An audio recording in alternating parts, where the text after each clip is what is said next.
This is BBC News. Welcome if you're watching here in the UK or around the globe. I'm Lucy Hockings. Our top stories. The Russian bombardment of Ukraine continues as a tank shells an apartment building in Borodyanka, northwest of the capital.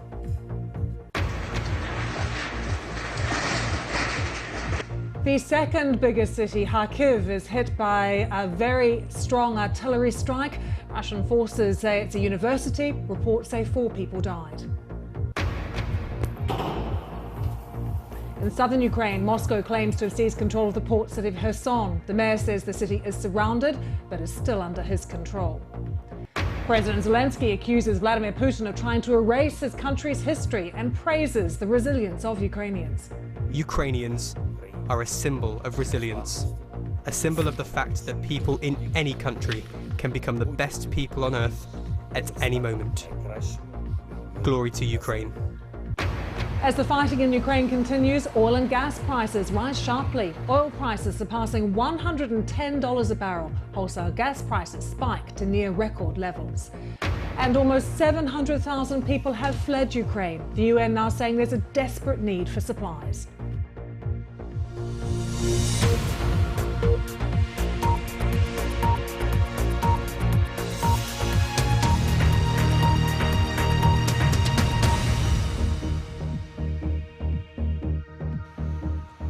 The Russian bombardment of key Ukrainian cities with shelling, artillery and airstrikes has intensified. Russian tanks bombed and destroyed apartment buildings in a town that's about 40 miles from the capital, Kyiv.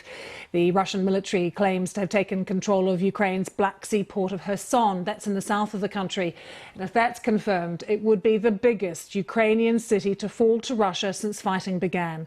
Ukraine's second major city, Kharkiv, has come under further attack too. So let's take a look at the latest map of Ukraine. And what you can see here is the areas shaded red show the territory controlled by Russia. In the northeast of the country, close to the Russian border, paratroopers have landed in Kharkiv. The mayor there saying at least 21 people have been killed, more than 100 injured in shelling and artillery attacks. The Kremlin saying Russian officials are ready to hold a second round of talks with Ukraine. And the refugee crisis is deepening too. The UN calculating so far nearly 836,000 people have fled the conflict. This report from John Donnison. This is what people living in Ukraine's second city, Kharkiv, woke up to this morning. The aftermath of another Russian attack. 2 buildings are in this area, a university faculty and also a regional police department. Reports say paratroopers have also landed as part of an aerial assault. Russia claims not to be targeting civilians, but look at this tank in the road in Borodyanka, just west of Kiev. It's pointing directly at an apartment block. And this is what's left of a small hospital, also hit just to the west of the capital. In Kiev, 5 people died when the main TV and radio tower was hit. Russia has warned that it's preparing to strike further targets in the area. It may do so using forces in this 40-mile-long military convoy, stationed just 20 miles from the outskirts of Kiev. The build-up suggests that Russia may choose to intensify its assault in an effort to overthrow the pro-Western Ukrainian government. And Russia's offensive reaches deep into Ukraine. These are pictures of what's claimed to be a Russian airstrike on the Ukrainian city of Zhytomyr. That's around 80 miles west of Kiev. Rescuers are searching for survivors. In the southern city of Kherson, which has a population of 250,000, from their windows local people filmed Russian tanks. I think I should stop recording before someone shoots me on my hand. The city is reported to now be under full Russian control. A member of the local council told the BBC that 200 people had been killed, many of them civilians. But Ukraine's President Volodymyr Zelensky remains in power, even inviting journalists in Kiev to meet him. Showing his face as often as possible has become a wartime strategy. And this morning he sounded defiant as once again he addressed the nation. Today, you, Ukrainians, are a symbol of resilience, a symbol of the fact that people in any country can become the best people on earth at any moment. Glory to Ukraine. Millions of Ukrainians now face the hardest of choices: stay or leave. Those who remain prepare their own homemade fortifications against the invader. John Donnison, BBC News. So what is happening right now in the capital, Kyiv, while James Waterhouse, our correspondent, is there? He gave us an update, also told us what is happening with that Russian military convoy. It's sitting about 30 miles outside the city. Another morning of going up and down, really. It's a strange routine now for so many in this city. We haven't heard many explosions, if any, to be honest with you, overnight or this morning. But as you say, people are all too aware. They learn on their phones instantaneously what is happening in this invasion beneath ground. So people know what is happening not too far away. That 40-mile-long convoy seems to have not made any more movement, say experts, overnight. It remains close to the outskirts of the city. The reason why we don't yet know, but what is clear is that it's able to remain in situ. So possibly the Ukrainians don't have air superiority as things stand. But that, feeding into the targeting of a TV and radio tower yesterday in the city, along with the Russian Defense Ministry announcing a list of targets it wants to hit, including security and communication sites, is adding to a real sense of anxiety. But President Zelensky has given another address this morning in his green military uniform behind a podium, seemingly still in Kyiv, where he talks about the country being brought together closer in the last 7 days than it has done in the past 30 years when it first declared independence. So another defiant speech, but people are all too aware of what is happening in Kharkiv to the east, another night of intense fighting there, as well as to the south with this sizable Russian advance there as well. James Waterhouse there. Let's take you live to the capital and talk to Yaroslav Yurditin, who is a Ukrainian MP, the former chief of Transparency International Ukraine. Thank you for being with us, Yaroslav. I know you're sheltering there with your family as well. How are you all, and what is the situation there at the moment? Thanks a lot for your interest in what happened in Ukraine. It's very necessary for us.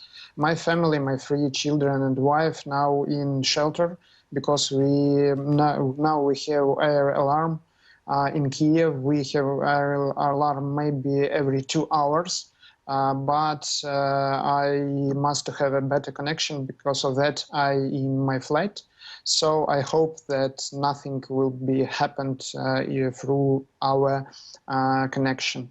So Yaroslav, have you heard the sound of any shelling or artillery? Yeah. We have heard shelling, not in Kiev now, but we are close to Hostomel. It's northern east part, and it's near the, we said, Kiev Sea. It's water supplying for Kiev. One part of one bank of River Dnieper are controlled by Ukrainian army, but near them it's Russian troops. So they fighting between themselves and our military, trying to save us. And today we don't heard shelling or bombing in Kiev. But near the Kiev, we have a very hard situation. Your colleagues show it properly. But the worst situation in Kherson, in Kharkiv, because Russian troops began to fighting not with military, with Ukrainian forces, but with civilian, killed Ukrainian civilian. We have killed more than 60 children because of bombing. And even in Kiev, we had one killed child in my native district in Obolon in Kiev. It's a real disaster. Yaroslav, but it's our home. How does it feel for you and your family to know there's this huge Russian military convoy just sitting outside of the capital and perhaps a plan to encircle the city? What will you do if that happens? Really, my family decided to stay in Kiev because it's our home. We now have thousands and hundreds of thousands refugees from different cities. We're trying to save life of our people, but Russia don't let us do it and take civilians like shed for their action. My youngest son Yarema, who is just 7 years old, every day asking me why Russia attack us, what we can do with that, and it's a pity, but he began to playing, and in his play he killed Russia soldiers. He it's disaster because it's made our young population angry and take their childhood. They don't have possibility to study. We try to study by themselves, but if our Western partners not help us, not close the sky for military and airplanes and bombs from Russia side, not frozen all actives of Putin wallets, because many of them, even in Great Britain, now we have information with what Abramovich trying to sell their property in London. We together must not let them do it, really we need more weapon, more help for our soldiers, because now even my neighborhood, civilian Yaroslav, people. can I ask you about what more you want from the West? Because your foreign minister has said that NATO is considering the possibility of a no-fly zone. Is that something you're calling for? Yes, we're calling for no-fly zone. We understand that NATO don't want to really afraid nuclear guns which have Putin, but if you will afraid it, you show a very bad example for China, for other terrorists. So really, if the small Ukrainian army, which are in 5 times smaller than Russia army, can stop Putin and don't let them capture any big city in Ukraine, you can imagine if all Western countries will be together and will help more actively. I really thanks for your help for frozen actives, many money and which owned by Russia oligarchs. But we need more. We need no-fly zone. Okay. We need. Yaroslav, thank you so much for taking the time, and we hope you stay safe, You're you welcome. and your family. It is very good to talk to you. Yaroslav Yurchitin, who is a Ukrainian MP, currently right now, as you can see, in a shelter with his family as well, just updating us. And to confirm, Ukraine's foreign minister has been speaking. He says that Ukraine has asked NATO about a no-fly zone and is looking into the request. We've also just heard from Downing Street as well that Prime Minister Boris Johnson has been speaking to President Zelensky, condemning, of course, Boris Johnson, the abhorrent attacks by Russia on Ukraine. You're watching BBC News. Well, let's bring you more now on that statement from Downing Street. The Prime Minister speaking to President Zelensky, condemning the attacks, telling him that the UK is rallying the General Assembly, the UN members today, to ensure the strongest possible condemnation of Russia at this afternoon's meeting. Now, that's going to happen at UN headquarters in New York this afternoon. And President Zelensky apparently thanked Boris Johnson for the UK's support. And we were just hearing that then as well from that MP in the capital, his support and leadership in ensuring defensive aid reaching Ukraine, and said it had been vital in holding back Russian forces. And this is perhaps crucial. Both leaders agreeing on the need for further sanctions, or sanctions to go further, so that maximum pressure can be exerted on President Putin. So that's just more details of that call we understand has taken place in the past few hours between Boris Johnson and President Zelensky. Let's bring you the view now from Russia. We can go to Moscow and speak to our correspondent Jenny Hill, who is there for us. Jenny, just update us on the current narrative coming from the Kremlin. Well, the Kremlin isn't changing its stance. We heard earlier from its spokesman saying that sanctions are heavy blows, but essentially Russia can stand on its feet. It's not going to be too much of a problem. They also say, interestingly, that their delegation will be in place this afternoon, waiting to hold peace negotiations with Ukraine. Given what's going on in Ukraine at the moment, it's a rather interesting statement to have made, but nevertheless, there it is. We'll have to see if anything comes from that. In the meantime, though, the opposition figure, Alexei Navalny, who of course is in jail in Russia, he's a Kremlin critic, he has called on Russians to stage daily protests against the war. He's put a statement out on social media with the help of his team, asking Russians to come out every evening at 7 o'clock on weekdays and every weekend at 1400. So we're going to have to see what comes from that. His jailing actually triggered large protests here last year. He remains a thorn in the Kremlin's side. You'll perhaps remember this is the man who suffered what Western scientists say was a poisoning with nerve agent. He was taken to Berlin for treatment and returned to Russia at the beginning of last year. The Kremlin have always denied trying to murder him. So he has made this statement online. Protests have been continuing, here since the beginning of this invasion. It's a hugely risky business attending protests here. We heard from an independent monitoring group just this morning that 300 people or so were detained yesterday simply for demonstrating against what's happening in Ukraine. Jenny, you mentioned that the Kremlin says they're prepared to hold further talks. We know that some have already taken place on the Ukraine-Belarus border. What is Russia putting on the table, do we know? What would their demands be? Their demands haven't really changed. We heard from the Kremlin, it's a couple of days back now, but I don't think this has changed. They want the demilitarization of Ukraine. They want Ukraine established as what it calls a neutral country. Most analysts assume that Mr. Putin really wants Ukraine back under Russian control. But they also added a new, if you like, demand to that list, which was they wanted to see the Crimea, which Russia, of course, annexed in 2014. They want to see that recognized as Russian. That was from a statement which came out of the Kremlin a couple of days ago. But, we're hearing such vitriolic language really coming out of the Kremlin at the moment.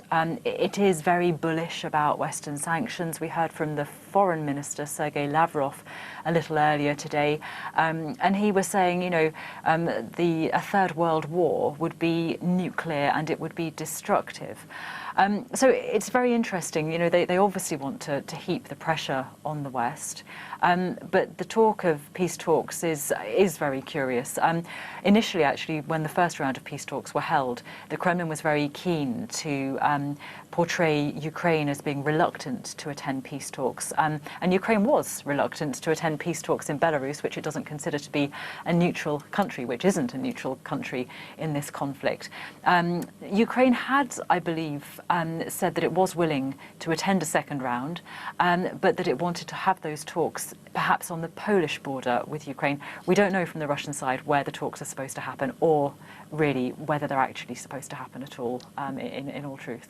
Jenny, thanks for joining us from Moscow. Just to tell you, the UN nuclear watchdog is holding an emergency meeting on Ukraine. We're going to be talking more about that shortly, but we wanted to bring you the very latest on this emerging humanitarian crisis with the refugees. Poland saying more than 450,000 Ukrainians have now crossed the border. So let's take you straight there to the Polish border with Ukraine. We can join my colleague Kasia Madeira, who has been there for a few days now as those thousands of people, Kasia, continue to flow across the border. Are things becoming more organised there? Give us a sense of what it's like. Every day, thousands of people are coming here to Poland. It's one of the countries that's taking in the most people are coming across. If you think about it, every day so far, thousands and thousands of people have been coming, and they're coming to places like this. This is a car park essentially in front of a shopping centre, and this has now been turned into the first welcome centre. These buses are coming all the time. Now they come, they bring people from the border itself, and then they bring them to these areas. These are all volunteers. Those are that facility there. Those are bikers that have crossed from the other side of Poland, and they're cooking hot soup for the people that have just literally come from the border itself. So it is becoming a little bit more organised, because we've been here for a few days now and been seeing just the sheer effort by the volunteers who want to help, who want to get involved. And it is now increasingly a little bit more organised. You've got SIM cards, a lot of activity here, as you can imagine, when we're being moved around a lot. You've got a place here which is offering SIM cards, and that's really, really crucial, so that the people who have just left, they can get access to family in Poland. There are between 1 to 2 million Ukrainians already living in Poland, so a lot of the people that do come here have somewhere else to go on to. A lot simply don't. A lot of non-Ukrainian nationals coming across as well, and they just are bewildered, exhausted, really, really tired. So what we're seeing, a lot of people, there's a guy right in the back there, he's got Denmark flags, a lot of people with cards that are saying where they're going to next, where they can take the people next. So if you want to, if the refugees that turn up here, if they want to say go to Warsaw, people are offering free lifts. Like I say, a huge movement of people. All of these guys, all volunteers, bringing hot food, water, lots and lots of children as well coming across, because at the Ukrainian nationals, men who are between the ages of 18 and 60 are not allowed, are being held back. They're being encouraged to stay on and bolster the fighting effort in Ukraine. So what we've got are a lot of women and children coming over, and a lot of food that has been geared up for kids has been donated. Piles and piles of nappies as well we've been seeing. So this has turned into that kind of first relief emergency centre for people to get something to eat, get something warm to drink, get a little bit of respite, clear their heads, work out what the next step is, because this has been a huge movement of people.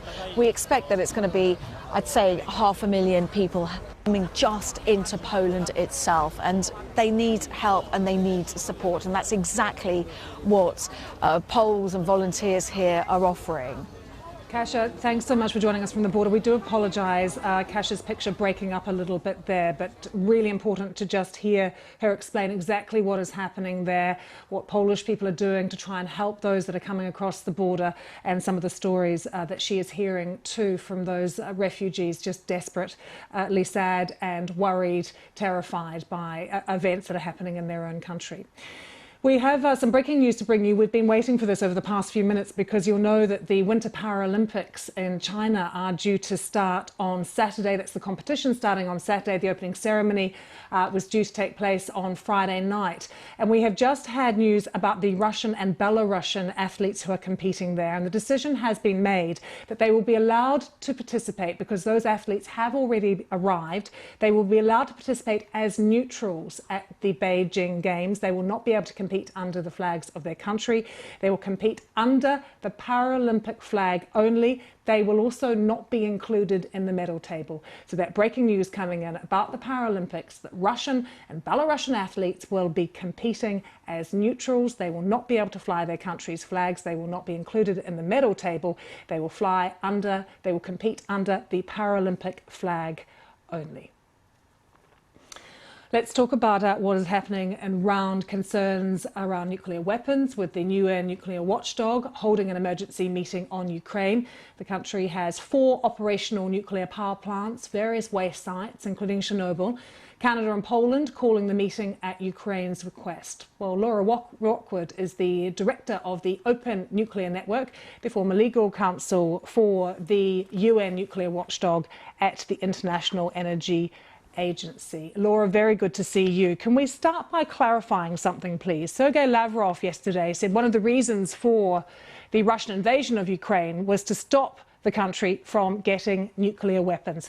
Do they have nuclear weapons? Is there a chance they could have them? Could they develop them? Can you just absolutely clarify the picture there for us, please?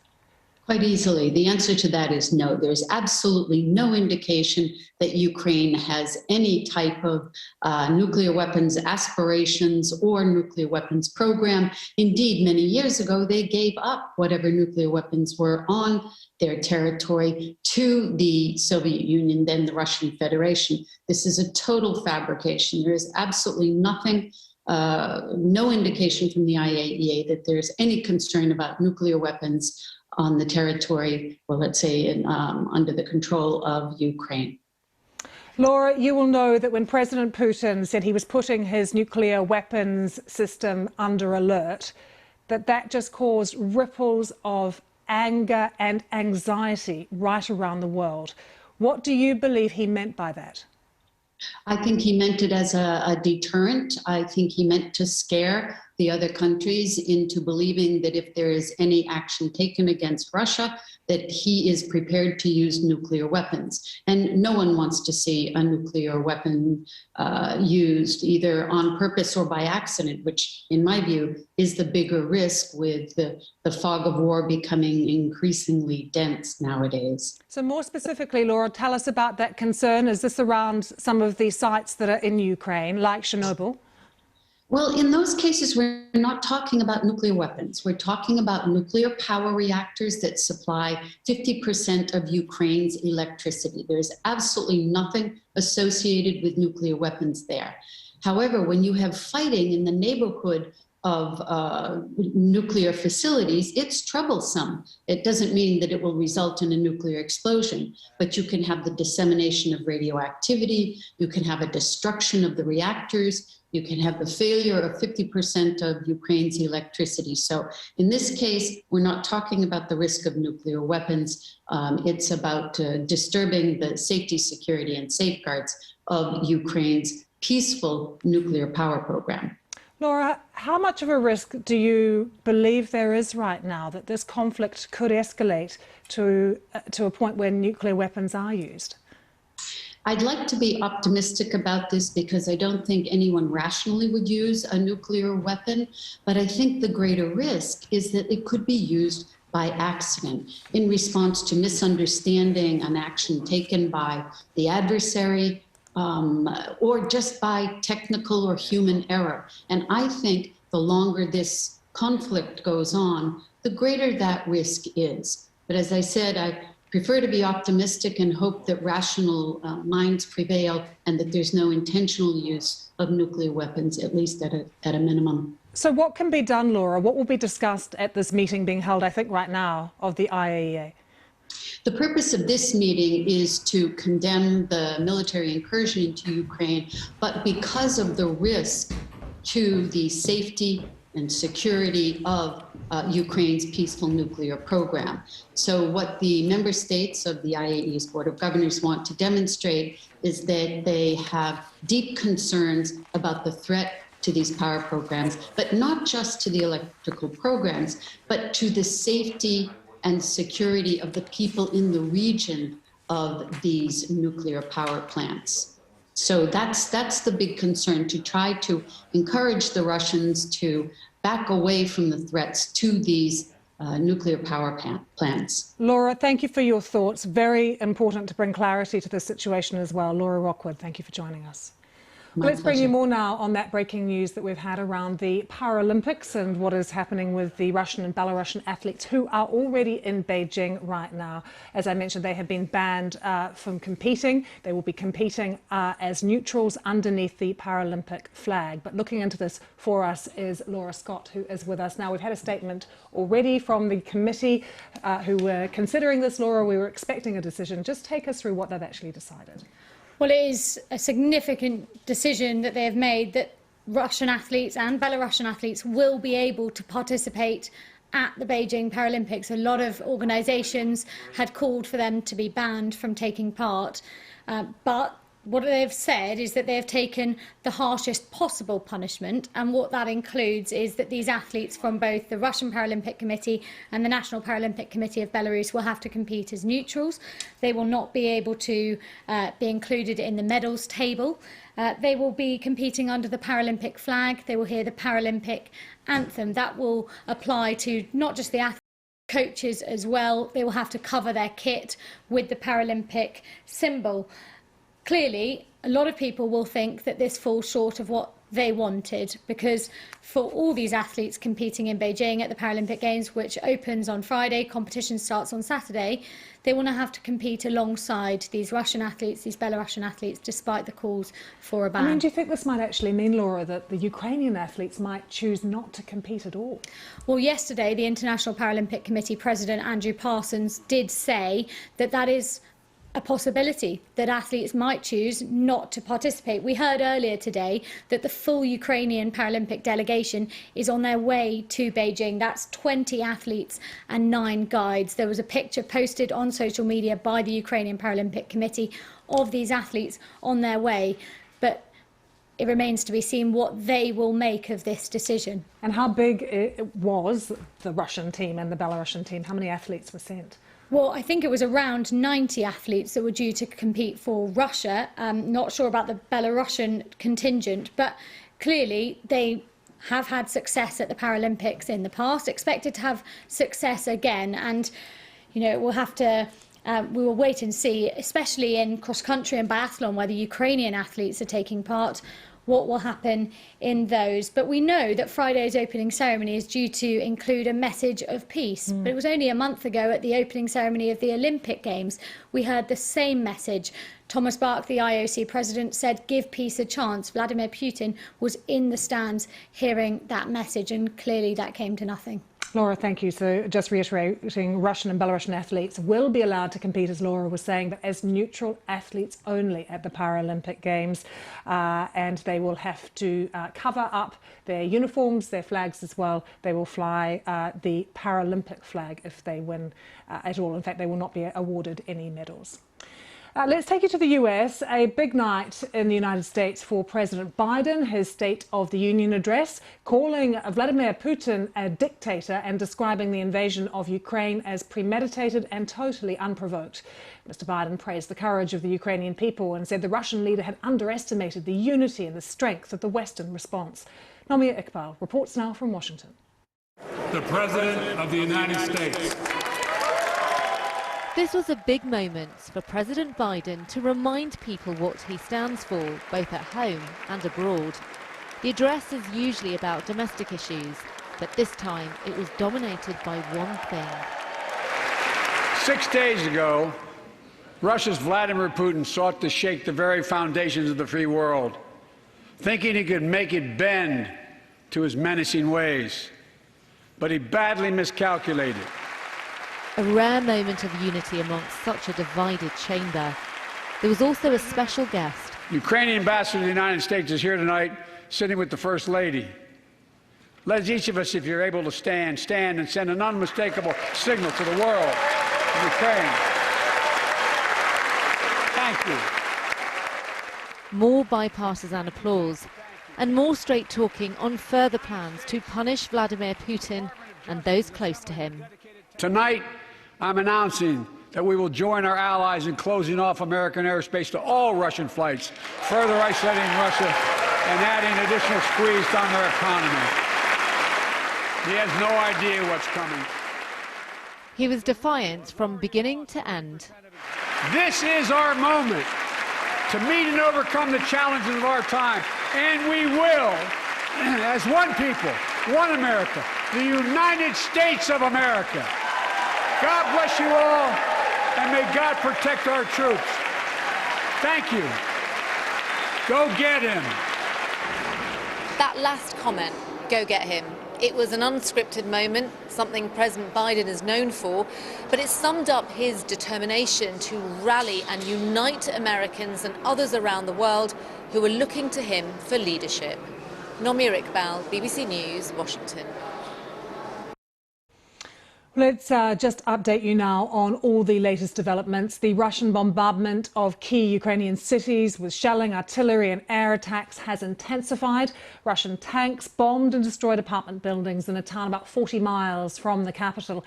The Russian military claims to have taken control of Ukraine's Black Sea port of Kherson in the south of the country. Now, if that is confirmed, it would be the biggest Ukrainian city to fall to Russia since fighting began. And the country's second major city, Kharkiv, has come under further attack. Let's take a look at the map that we can show you here. Now, what is shaded red on this map shows you the territory controlled by Russia. In the northeast of the country, close to the Russian border, paratroopers have landed in Kharkiv. The mayor there says at least 21 people have been killed and more than 100 injured in shelling and artillery attacks. The Kremlin saying Russian officials are ready to hold a second round of talks with Ukraine. And also the refugee crisis is deepening. The UN calculating that so far nearly 836,000 people have fled the conflict. Well, let's go live to Moscow now. We can join the BBC's Sergei Goryeshko, who is there covering events for us. Sergei, we were just talking to Jenny Hill a little bit earlier about the parameters of these possible talks that Russia says they are still prepared to have. But I wanted to ask you, is it possible at the moment to judge the feeling amongst Russians? How many people support this invasion and how many people are against it? This is quite difficult to say, but if we just remember this history of Russia and that the majority of people who now live in this country actually used to live in the USSR when Russia and Ukraine were in one country, it's hard to realize and hard to predict that the majority would really support the war in Ukraine. Still, Russian people watch constantly the state TV channels, and they are pretty much controlled by the state, and they are now pushing the narrative that Russian troops are not fighting against the Ukrainians, but only destroying the military infrastructure and destroying Nazis and nationalists in Ukraine.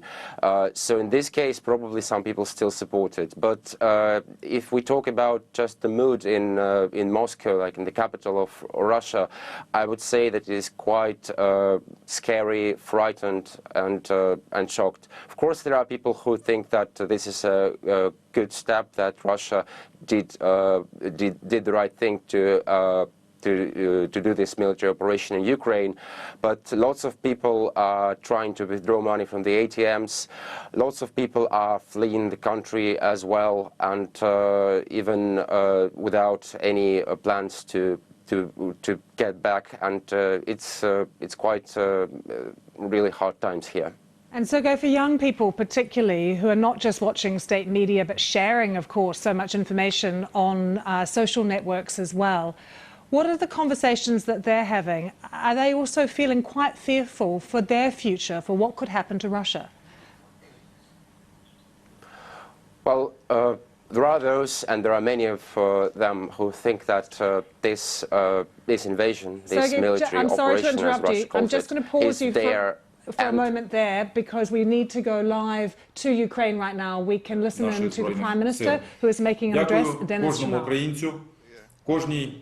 Provision for the Ukrainian armed forces. I would like to thank everybody, all the states who support the Ukrainian state, and glory to Ukraine.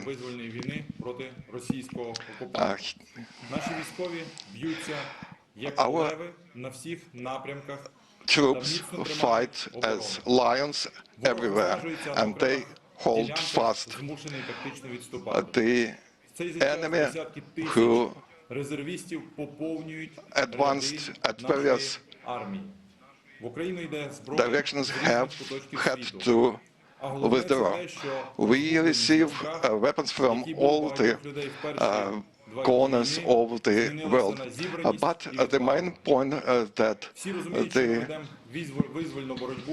за свою землю та за своє майбутнє, і ми не пробачимо ворогу його злочини. За ракетні залпи по українським містам Харкову, Києву, Житомиру обов'язково будуть покарані у Гаазі не лише виконавці, але й автори цього нелюдського задуму. Залізна завіса все більше опускається над агресором.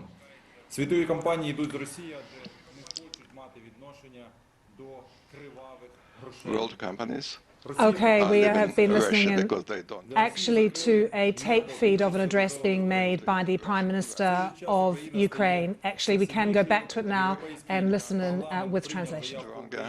And the European Parliament has accepted Ukrainian application to join the EU. Ukraine joins the European Energy Network, and all over the world we have rallies to support Ukraine. And Ukraine is now the world center of struggle for freedom. We have governmental teams working in Kyiv. According to the martial law, we shall not leave the city and we shall not surrender. We yesterday approved the usage of the currency reserves, which will allow us to provide for the requirements of the army more prompt. And we shall also allow import of the goods into Ukraine for the needs of the army without customs clearance. We have a coordinating center for the provision of food, medicine and fuel under the leadership of the first Vice Prime Minister, Yuri Spodenko. The Center of Coordination of Humanitarian aid is led by Olga Stepanishna. The whole government, the whole state machine is working upon the provision for the needs of the country. And another thing, yesterday on the 1st of March, we have placed state bonds in the value of 8 billion hryvnias, and the received money will be directed at the supply of necessary goods for our army. I would like to thank everybody. Thank you, Ukrainian people. Thank you to Ukraine. Ukraine there, Denis Shamal, just talking about some of the latest developments. He said the EU has accepted their application. He said that they will not leave the capital, Kyiv, or surrender, that the resistance was still incredibly strong. So we leave that there at the moment, and any major news lines from what he has said we will bring straight to you. But one other thing we're just getting from Moscow, from TASS, which is the state-run news agency in Russia, is confirmation from the Kremlin that those talks we were talking about, Jenny Hill touched on them in Moscow a little bit earlier, will actually take place. The Kremlin is saying the Russian delegation is ready to continue peace talks with Ukraine, and this is coming from Dmitry Peskov, who is a spokesperson, saying that they will resume on Wednesday evening. He said that President Putin's aide Vladimir Medinsky will be the top negotiator. He was the man who was negotiating a few days ago at those talks that took place on the Ukraine-Belarus border. So he will continue to be President Putin's negotiator. So that coming to us from TASS. We don't know where this next round of talks will take place, but that's the update for you from Moscow. So many developments to bring you in terms of what is happening with oil and gas prices and what is happening on the markets as well. They're really absorbing all of these latest developments. Tig Enright is with us now. Take us through it all. There's a lot to get through. There sure is, Lucy. Thank you very much. As you say, the West's economic offensive against Russia after its invasion of Ukraine continues to develop today. The US President Joe Biden is following the EU and UK in banning Russian planes from American airspace. He's also warned that Washington is coming for the ill-gotten gains of Russian oligarchs, including their yachts, private jets and their villas. Well, as the price of oil goes above $110 a barrel, major economies around the world have agreed to release huge stockpiles to try to mitigate the damage. There's also a meeting of the major oil producers of OPEC today, which will discuss its production levels. We'll be talking about more about oil in a moment. Wholesale gas prices for the European market have also hit a record high. Elsewhere, the list of companies pulling out of Russia continues to grow. Apple has paused sales of its products there. The oil giant ExxonMobil has announced a phased withdrawal from Russian operations, and the aircraft maker Boeing has suspended its operations in Russia, which includes supplying parts to Russian airlines. Meanwhile, the International Monetary Fund and World Bank say they're looking to provide Ukraine with $3 billion worth of an emergency aid package, and Ukraine itself says it's raised $241 million worth of war bonds. Well, here's where the markets are right now. Stock markets across Europe, bit of a mixed picture at the beginning of the day. They're all pretty stable right now. Royal Dutch Shell, which is one of the biggest oil producers in the world, down by 1.25%. Ordinarily, when oil prices rise, that's normally a good thing for companies like Shell, but they, like BP, are now facing the difficulty of ending their business partnerships in Russia. The US dollar is continuing to climb against the Russian currency, the ruble, and there is the latest price of oil, just north of $110 a barrel, up by 5% on the day. Let's talk about the oil aspect of the story now. We're joined now by Amrita Sen, who's Director of Research at Energy Aspects. Thank you very much for being with us today, Amrita. That decision to release oil stockpiles by these major producers, is that going to make any difference?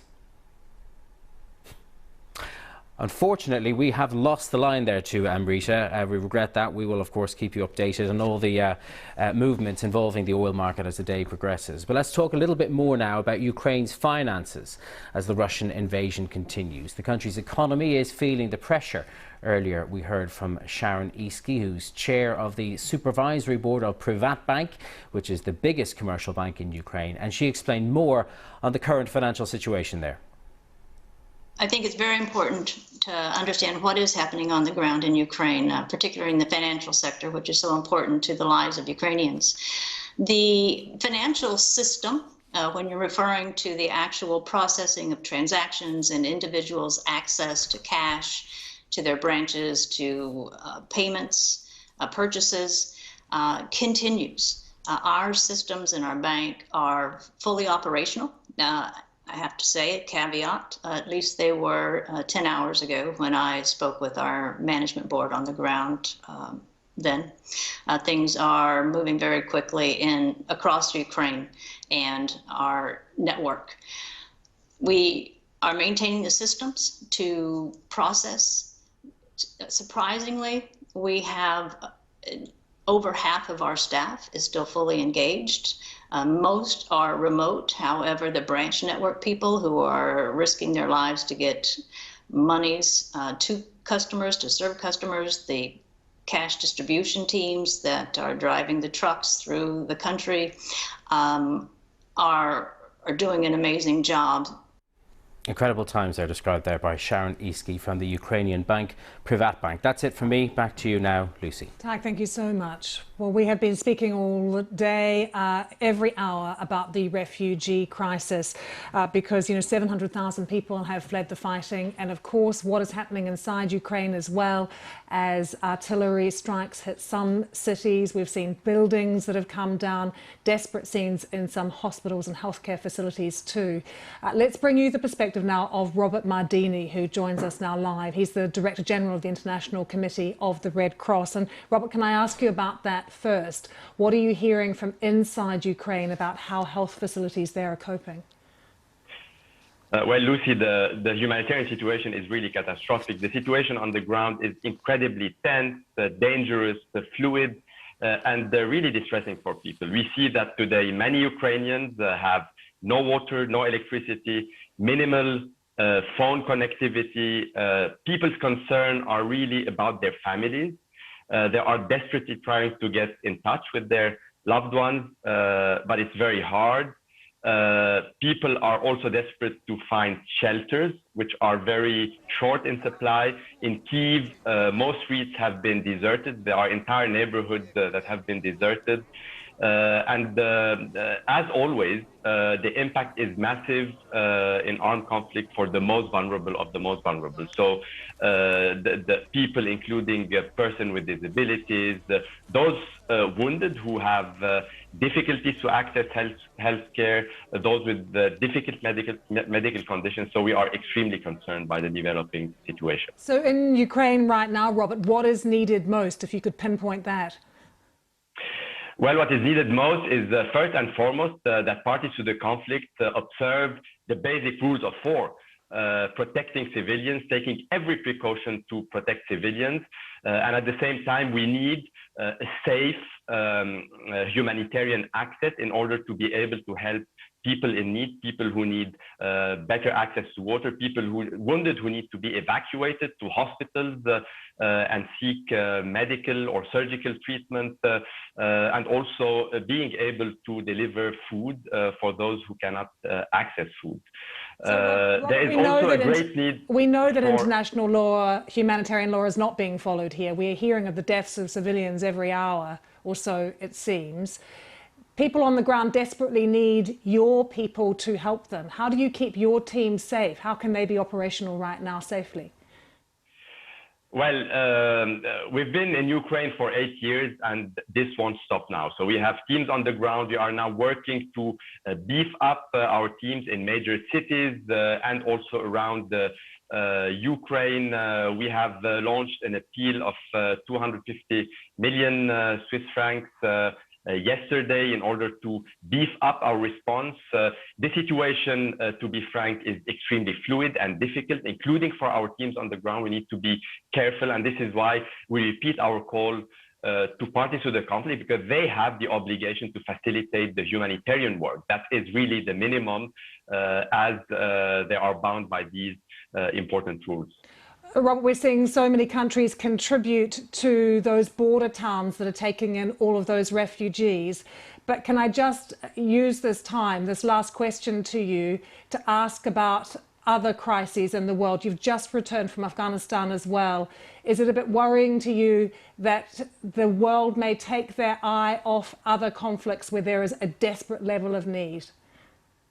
Well, I felt it while in Afghanistan that the attention was totally deflected on the situation in Ukraine, which is absolutely legitimate. And I think all the attention and the solidarity is needed for Ukraine. But at the same time, it should not go to the detriment of crises like Afghanistan, Yemen, Syria, Myanmar, the Sahel, the Horn of Africa, because unfortunately, none of these crises are solved, and they today equally require all the attention of the international community, of the donor community, and the humanitarian community to help people cope with untenable situations and untold human suffering.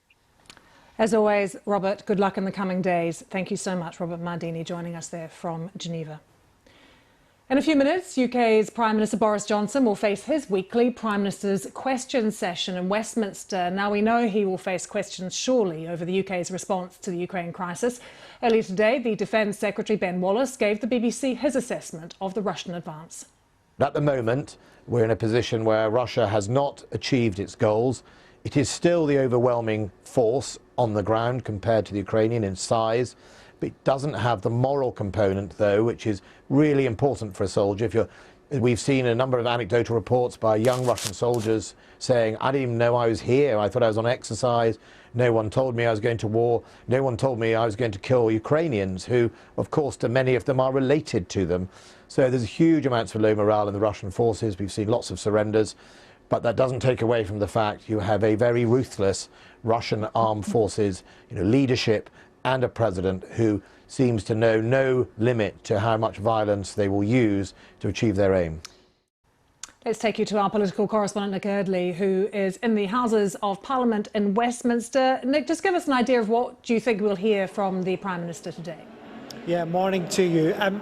The Prime Minister had another phone call with Ukraine's President Zelensky this morning, and there was one line that's come out of that I found quite interesting, where Boris Johnson and President Zelensky agreed that sanctions being announced by Western countries need to go further to exert the maximum possible pressure on President Putin and his regime. There have been some MPs in the Houses of Parliament who've been raising questions about why there are some people on the sanctions list in European countries who haven't made it onto the sanctions list in the UK yet, so I wouldn't be surprised if that comes up. The government here continues to say it is prepared to go further, but there are those questions about whether some of those oligarchs who are based in London or have wealth in London should be targeted a bit more firmly and a bit quicker.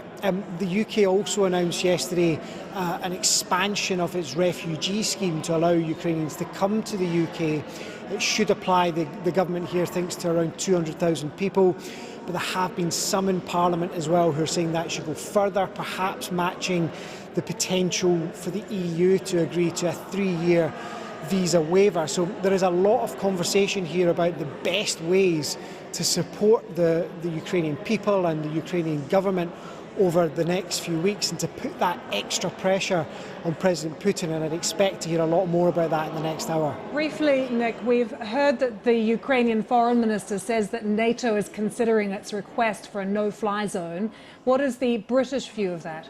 I think it's a red line here, quite frankly. I think the answer to that from the UK will be no. We heard the Prime Minister say that on a trip to Poland yesterday. Privately, that's the message coming from Cabinet Ministers as well, that they simply don't think it would be proportionate to put UK planes in a position of potentially having to shoot down Russian ones, because of the fear that that could massively escalate this crisis.